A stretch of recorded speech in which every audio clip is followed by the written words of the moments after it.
You think something is wrong with you because you talk to yourself. Maybe you whisper while working through a problem. Maybe you replay conversations out loud when no one is around. Maybe you coach yourself through hard moments like you are both the student and the teacher, and somewhere along the way someone said that is weird. But what if the quiet voice you hear is not instability? What if it is one of the most powerful psychological tools your brain has?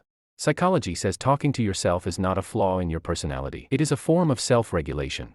It is your brain creating structure in moments of uncertainty. Research shows that internal dialogue helps organize thoughts, calm emotions, and improve decision-making.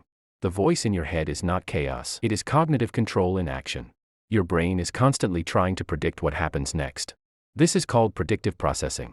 When you speak to yourself, you slow that prediction down and make it clearer. You might say, "Okay, let us think this through," or "Relax, you have handled worse."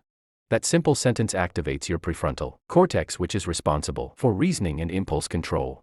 Instead of reacting emotionally, your brain shifts into problem-solving mode. This is why athletes talk to themselves before a performance and why students whisper steps while solving math problems. It is not randomness. It is neural organization. There is also something called self-distancing. Research shows that when you use your own name or say you instead of I, your emotional intensity decreases. For example, instead of saying "Why am I so stressed," you might say "You are just tired, you will figure this out." That small linguistic shift creates psychological space between you and the emotion. Your amygdala, which processes fear, becomes less reactive. You gain clarity, so the conversation in your head becomes emotional regulation, not emotional chaos.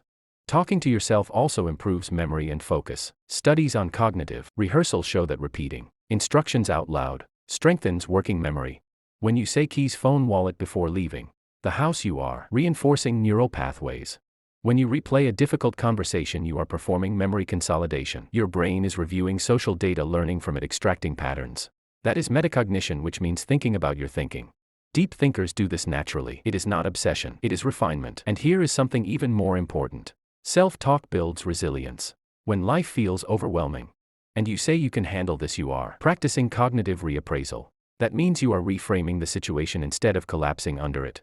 Over time, this strengthens emotional stability. Research shows that positive instructional self-talk increases performance under stress. So the quiet encouragement you give yourself is not delusion. It is internal leadership. So if you talk to yourself, you are not strange. You are regulating. You are rehearsing. You are organizing emotion and sharpening thought. Your brain is using language as a tool to manage stress, predict outcomes, and build clarity. That voice is not a sign that you are broken. It is a sign that you are processing deeply. If this made you feel understood, subscribe for more psychology that explains the things you thought were flaws. You are not weird. You are aware. And awareness is power.